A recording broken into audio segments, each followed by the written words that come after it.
now and March 2024 to fund not less than 25 enterprises to kickstart economic growth and make the economy productive. Speaking in a nationwide broadcast on Monday, President Bola Tinubu said his administration was fully aware of the path through which the economy of the country was passing through. He said both the federal and state governments were working to cushion the effect of the hardship the people were going through. President Tinubu explains further on the modalities to access the fund and repayment pattern. We'll be able to access 1 billion credit at maximum of 9% per annum, with maximum of 60 months repayment for long-term loans and 12 months for working capital. Our administration recognizes the importance of micro, small, and medium-sized enterprises and the informal sector as the drivers of growth. We are going to energize this important sector with 125 billion. Out of the sum, we will spend 50 billion conditional grant to 1 million nano businesses between now and March 24. He added that in order to ensure financial inclusiveness, 100,000 MSMEs are to be funded with another 75 billion naira, while efforts are to be geared towards ensuring food items are available at affordable prices. Hectares of farmland and all year-round farming practice remain on course. To be specific, 200 billion out of the 500 billion approved by the National Assembly will be disbursed as follows. Our administration will invest 50 billion each to cultivate 150,000 hectares of rice and maize. 50 billion each will also be earmarked to cultivate 100,000 hectares of wheat and cassava. This expansive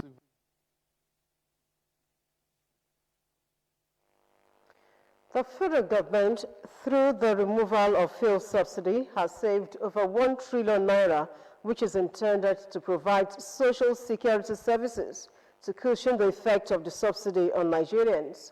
In a nationwide broadcast, President Bola Tinubu, who lamented wanton financial wastages as a result of fuel subsidy payment, however, highlighted areas of priority to include provision of CNG buses to major transporters across the states, assuring that the next 8 months are crucial in the bill to soften the hardship facing Nigerians.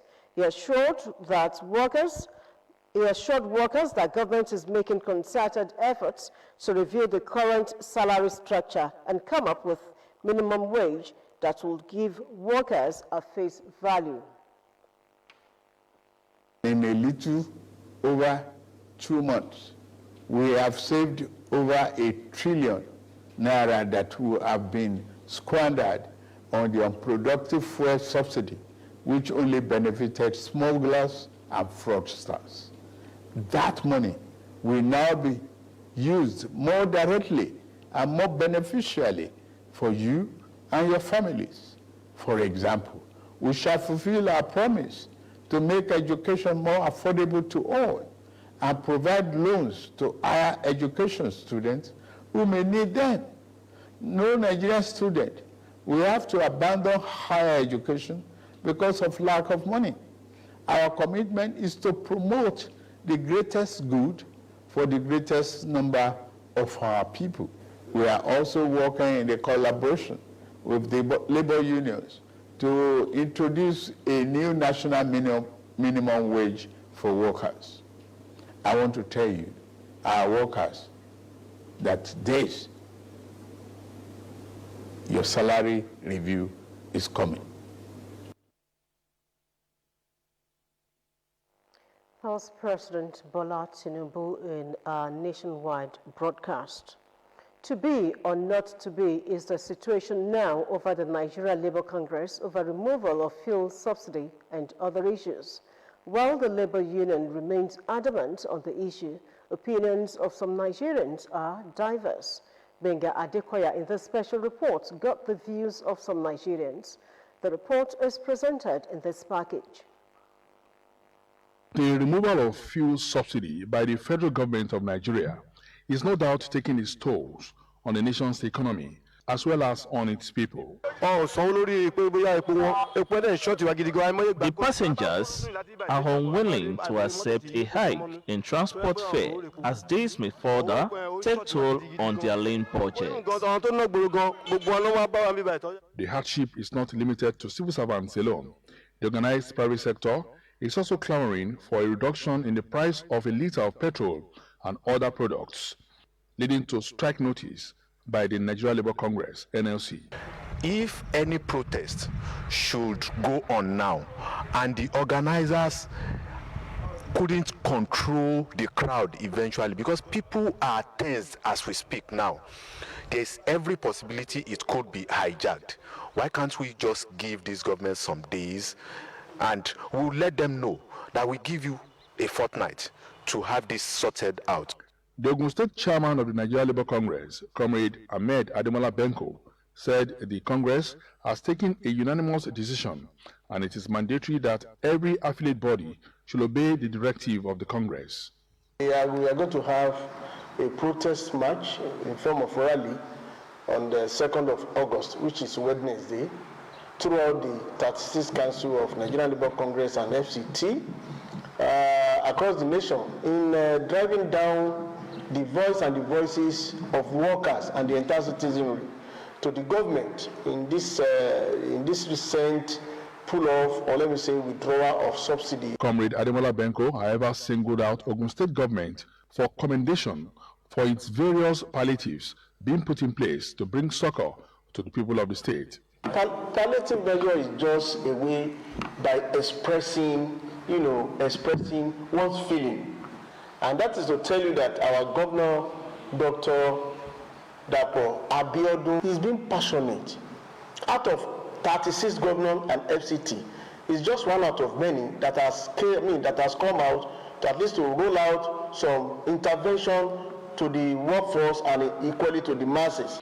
Nigerians have, however, been generally admonished to give the current administration a few more months to sort out the issues challenging the economy and keep faith in the ability of the administration to revamp the economy.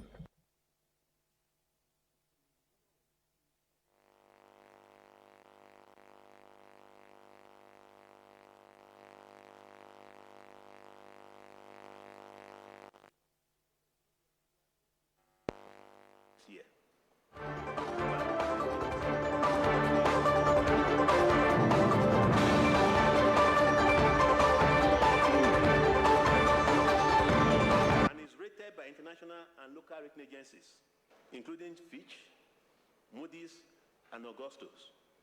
In fact, our local rating with Fitch and Augustus is AAA.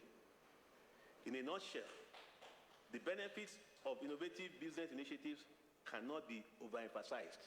So when you begin to spread out, it benefits the organization in the long run. We sincerely apologize for the loss of all.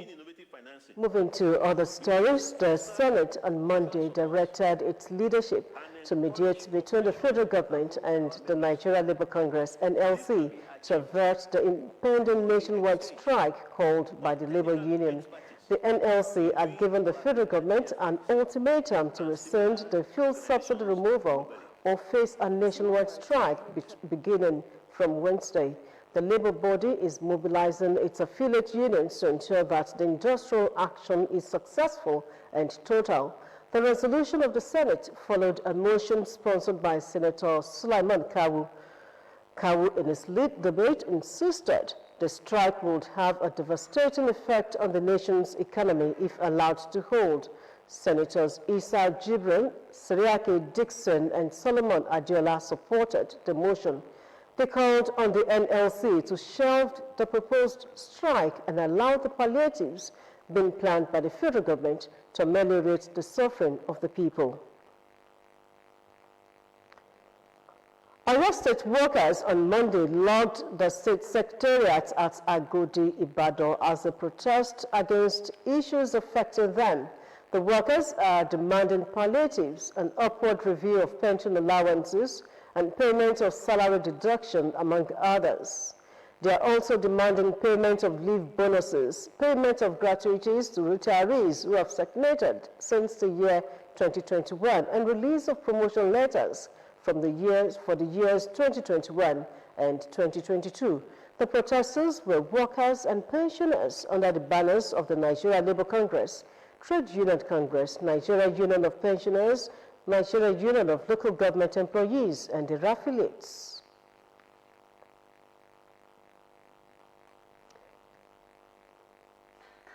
In another development, President Bola Tinubu has approved provision of burses to the student bodies of all universities, polytechnics, and colleges of education across the country. Dele Alake, Special Advisor to the President on Special Duties, Communications and Strategy, disclosed this in a statement on Monday.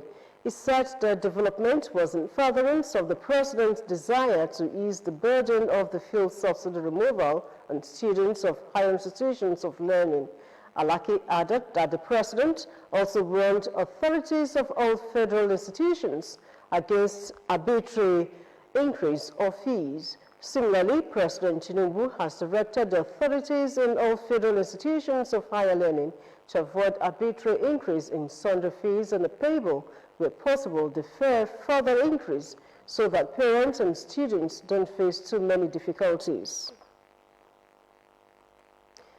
The Nigerian Association of Resident Doctors has rejected a 25% basic salary increase offered by the federal government. They also rejected the 25,000 naira per kilo allowance approved for medical and dental doctors in the federal public service. Rather, they are insisting on the fulfillment of the agreements between them and the federal government. Balaji Sampson brings an update on the ongoing strike by resident doctors. After serving a 7-day ultimatum to proceed on strike, medical doctors under the aegis of the National Association of Resident Doctors have indeed made do the action plan by embarking on strike. A visit to the Federal Medical Center in Abeokuta revealed that there has been a drastic reduction in the number of patients on admission, as medical personnel left could not cope with the pressure. The federal government approved the payment of an accoutrement allowance of 25,000 naira per quarter to medical and dental doctors in hospitals, medical centers, and clinics in the federal public service, as allowances to be paid from the overhead budget. In reaction, the Nigerian Association of Resident Doctors, NERD, rejected the offer, insisting there needs to be a full restoration of the consolidated medical salary structure of its right value at the time of the approval of the structure in 2009. The economic reality of our time calls for the government to give some sort of palliative, so some sort of comfort to the people, the workers in both federal and state government. But unfortunately, it's a pass-through sum of 25% that was added to the basic salary, which is it's untoward, so to speak. They also insisted on an immediate and massive recruitment of clinical staff in the hospitals, as many hospitals are struggling to attend to the health challenges of millions of Nigerians with few medical doctors and other specialists. They have no choice than to not discharge all the patients on the ward. So now, if you can see, if you go viral now, you will see that all the resident doctors are not in this compound now, because if any resident doctor is being seen in this compound, they will chase the person out of here. Others said that the strike disrupts health services. Even if they ask for much, they should consider them, because they save lives, they save souls in so many ways. So they should just, we are pleading to the federal government to just help us out. The current strike actually is not something that we are pleased with. It's something that can be averted, and that's why we are still making passionate plea to the agencies of the government and the people in corridor of power to do the needful. There are so many other things surrounding this, what's it called, the strike action, the industrial disharmony. And one of such is the shortage of manpower. It was on record that doctors are demanding, among other issues, the immediate payment of the 2023 Medical Residential Training Fund and tangible steps on the upward review of the consolidated medical salary structure and payment of all salary arrears owed its members since 2015, among others. To the People's Tele. President Bola Tinubu has confirmed the official decoration of the newly appointed service chiefs. This pivotal event formally marks the beginning of their tenure as the nation's topmost defense officers. The ceremony, which held inside the council chambers of the presidential villa, was witnessed by the Vice President, Senator Kashim Shettima, top government officials, and family members of the officers. The service chiefs, whose appointments were initially declared on the 19th of June, have undergone comprehensive screening by the National Assembly. Having successfully completed this legislative scrutiny, they now take up their roles as the chief architects of the nation's defense and security strategies.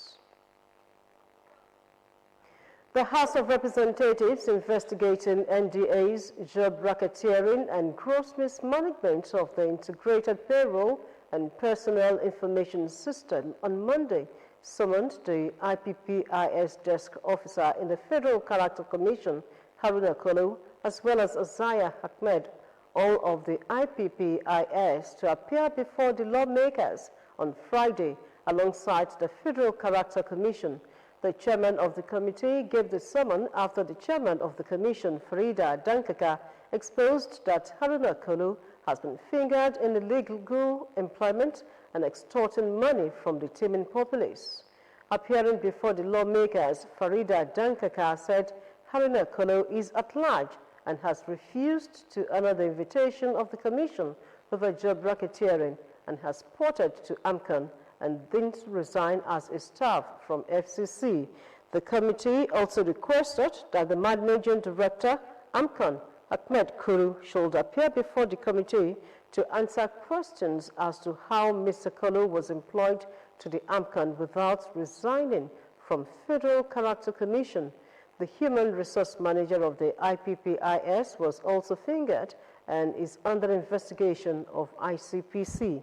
The lawmakers, in their submission, questioned the rationale behind salaries paid with letters of employment and no posting. The Senate has begun the screening of the ministerial nominees forwarded to it by President Bola Tinubu. The process commenced on Monday after David Umahi, Deputy Majority Leader, moved a motion to that effect. President Tinubu sent the much-awaited list containing 28 names to the Senate on Thursday with the promise to send another batch soon. The Constitution mandates the President to appoint at least one minister from each of the 36 states of the Federation. Nyesom Wike, immediate past governor of Rivers State, who was also screened, promised not to disappoint the President when officially inaugurated.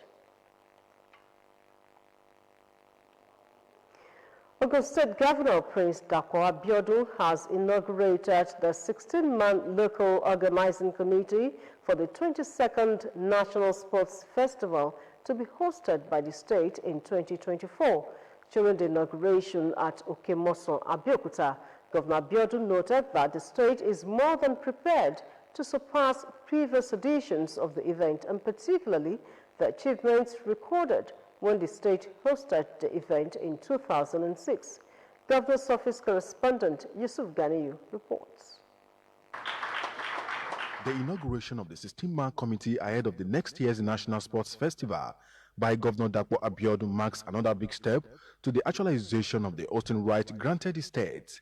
Governor Abiodun assured that he is determined to put in place world-class facilities for the event and for the growth of sports culture in the state. He added that the festival is a testimony to the commitment of his administration to empowering the next generation by offering them opportunities for growth and self-development. For us in Ogun State, this festival is not just about the competition and performances. Even though we would love to host and win every medal, we want to host a national sports festival that will showcase the talent, our culture, and potential of our great state, as well as a very unique sense of hospitality of our people. We are more than prepared this time around to surpass the achievements recorded during the last festival that was held in 2006. To this end, and on behalf of the government and the good people of Ogun State, I hereby inaugurate the members of the local organizing committee. We have as chairman our former commissioner for youth and sports in the state, Honorable Bukola Olokpade. While urging members of the committee to embrace the responsibility given to them with a deep sense of purpose, the governor noted that their attention to detail, effective planning and seamless execution would be the ingredients needed to host a remarkable festival. You agree with me that the National Sports Festival, by tradition, brings together the energy, creativity, aspirations of our youth. It serves as a platform to showcase their diverse talents and potentials. It's a testament to our commitment to empowering the next generation and offering them opportunities for growth and self-development. Being a biennial multi-sport event, the National Sports Festival brings together the 36 states of the Federation and the Federal Capital Territory. It has served as an instrument of unification and integration across the Nigerian states since 1973. Chairman of the local organizing committee and former commissioner of youth and sports in the state, Chief Bukola Olokpade, commended Governor Dapo Abiodun for bidding and winning the right to host the National Sports Festival. You know, anything that is associated with Governor Dapo Abiodun is always carnival-like. But more importantly, you know, with Nilayo Sports Management, the company that I run, our signature in having this sort of events is always the carnival. And this is not just going to be a carnival for 11 days, it's a carnival for the next 16 months, because we are going to have a lot of build-up events, we're going to have a lot of activities that would showcase Nigeria in all its beauty to the world. More importantly, we are going to bring everybody in Nigeria together so that unity can continue to permeate the air. And the things we'll do here will resonate with all the youth and elderly people of Nigeria. He also promised that the event will be an historic celebration of the unique qualities of the Gateway States. Yusuf Ganiyu, Ogtv News. The federal government has emphasized that increased agricultural production cannot be achieved without guaranteed access to quality agricultural inputs such as fertilizers, seeds, pesticides, and collective collaboration of all stakeholders.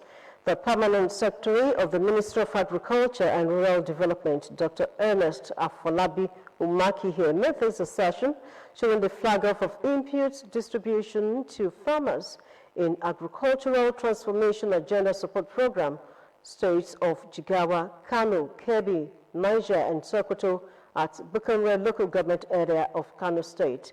Dr. Umakihe highlighted that global challenges like COVID-19, insecurity, and food insecurity have led to the government to restructure the Agricultural Transformation Agenda Support Program 1 to provide initial funding for the implementation of NAGS AP.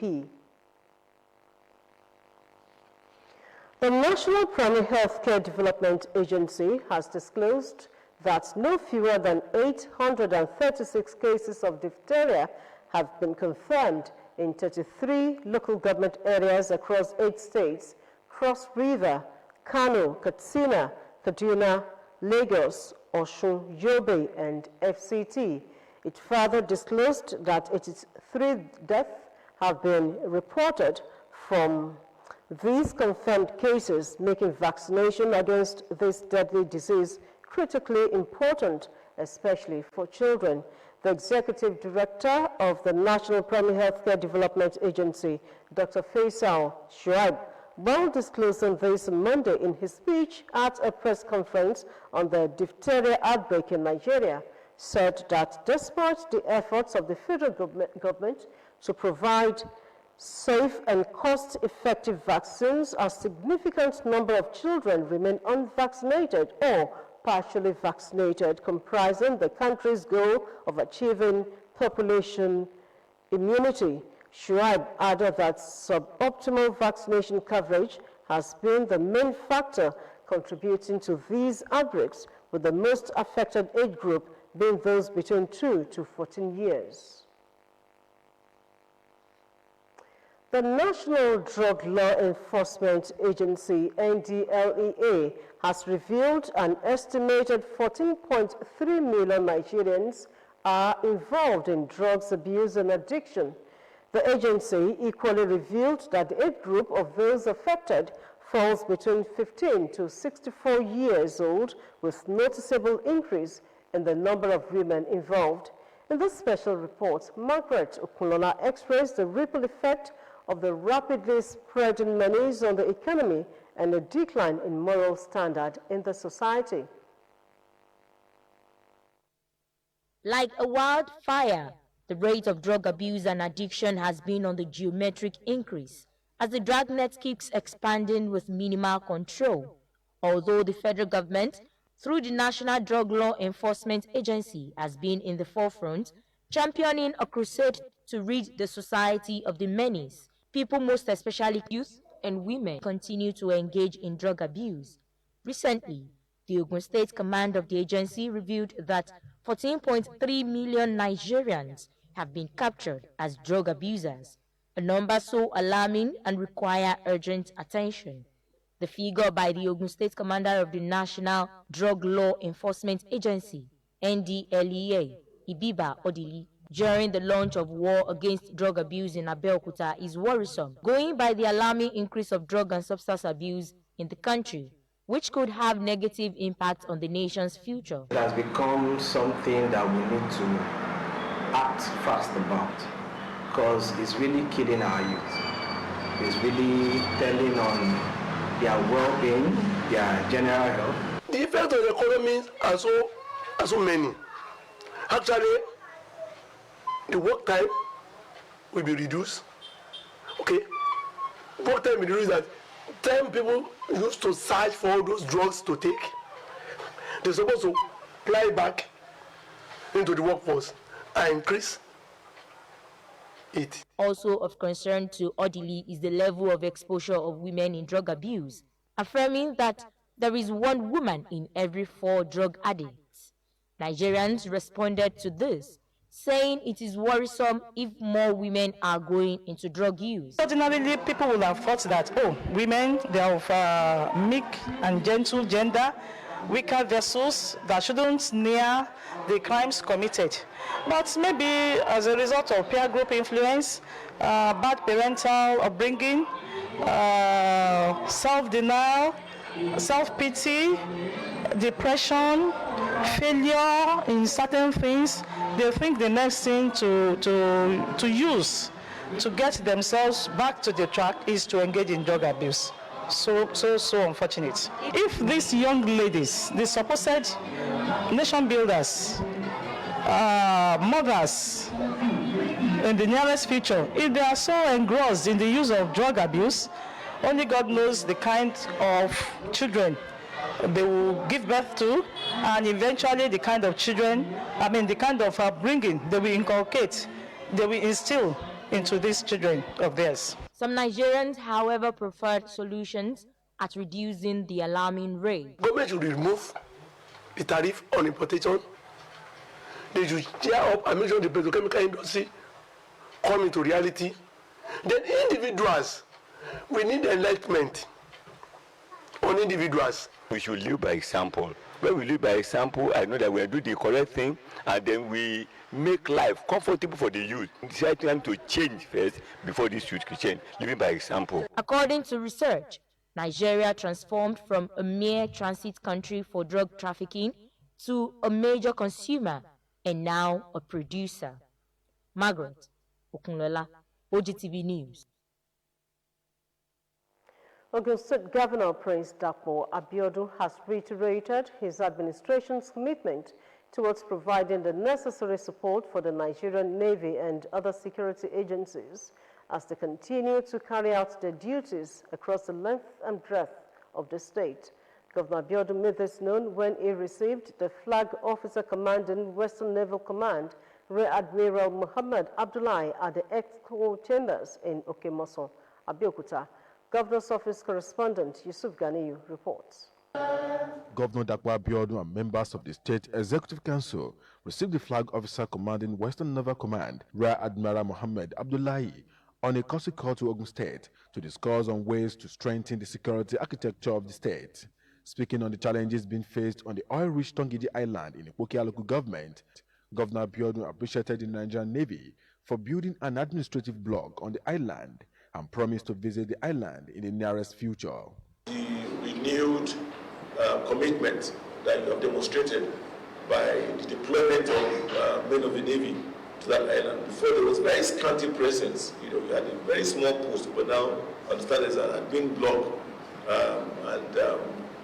and there's more and more presence of men of the Nigerian Navy providing security there and giving our people a sense of belonging. Let me assure you that we will do that which we should do to complement your efforts on that island. I believe that it has an abundance of mineral and natural resources, and we're also looking to partner with others in the exploration of those mineral and natural resources. Speaking earlier, the Flag Officer Commanding, Rear Admiral Abdullahi, also thanked the governor for his continued support of security agencies in the state and called on him to assist the Nigerian Navy to establish its presence in Togiji Island by constructing a jetty that will assist them in their operations. Tongiji Island is a very small island that is very critical to Nigeria as a state, and particularly being in Ogun State. It requires a lot of attention, sir. A lot of initiatives from the Nigerian Navy we have really invested and also paid a lot of attention to that place. I will urge and solicit the cooperation of His Excellency to strengthen that area. Rear Admiral Abdullahi promised the state government for their support at ensuring safety of the citizenry. Yusuf Ganiyu, Ogtv News. A veteran journalist, Otunba Gbenga Noiga, has advocated for increased self-regulation within Nigeria's journalism industry instead of relying on government sanctions. He made this call on Ogtv's News and Current Affairs program, Hot Seats. Regulation is what actually we are propagating, unlike what obtains in some other countries, but there are many other countries actually doing self-regulation. Art is a very delicate profession. We don't want, Section 32 of the Nigerian Constitution as amended has given us major responsibility to hold government accountable to the public. So we don't want to toy with that. We don't want to toy with it, and we don't want any government to tamper with it. It's true. Some form of a regulation, imposing sanctions. No, we can do it on our own, and I can assure you we are doing it. The two-term Vice President of Nigeria Union of Journalists also lauded Ogun State Television for its high standards of professionalism and content.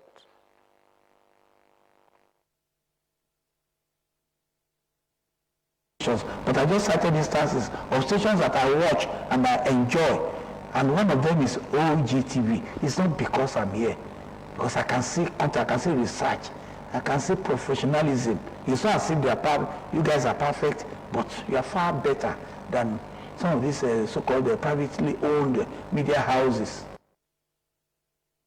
The full program comes up on Tuesday, August 1st, 2023 at 9:30 in the morning. The Chief Executive Officer of Asotech Owolowo Integrated Concept Limited, Salam Akinade, has been commended by dignitaries and indigents of Agoshasha for his impact on the socio-economic development of the area. The commendation came at the official unveiling and commissioning of Asotec Owolowo Multipurpose Cooperatives headquarters at Agoshasha in Ipokia local government area of the state. Ayodeji Oluwumi reports.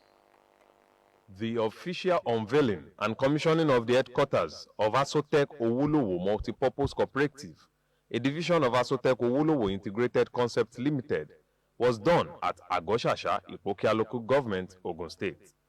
The Chief Executive Officer of Asotec Owolowo Integrated Concepts, Salam Akinlade, said the passion of providing a healthy business environment and the love for exploring untapped market potentials resulted into this feat. The whole journey started from being a POS merchant in 2014 as an individual that has always been known and been resolute by providing solution and support to the community. I saw our people's challenges over the year and made this decision to deploy resources to resolve these challenges on this strike. We roll out more outlets to various key areas to provide the needful assistance to our people finance. Indigents of Agoshasha and Ipokia local government at large commended the vision of Asotec Owolowo Integrated Concept Limited as they attested to the fact that this is a way of complementing government efforts at alleviating poverty. This establishment will further reduce the unemployment rate and assist market women and men in achieving greater heights in their businesses. I am glad it is happening in my time. As a cooperative organization, is a very good idea to organize such a thing like this in order for the people in the environment. The people will come up to borrow money to go on with their businesses. In a way, it has really assisted the community, particularly people who go out, who could not even access the conventional banks. So in a way, it's been of help to the people. Guests were entertained with music and dances from various groups before moving to commission Asotec Owolowo Multipurpose Cooperative Headquarters. Ayodeji Oluwumi, Ogtv News. We now move to the business segment of the news.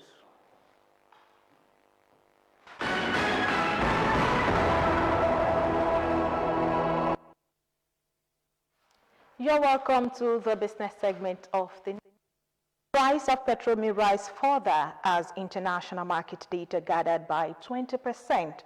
At the beginning of 2023, Brent crude traded around $78 per barrel. However, last week, the international benchmark hit $83 per barrel.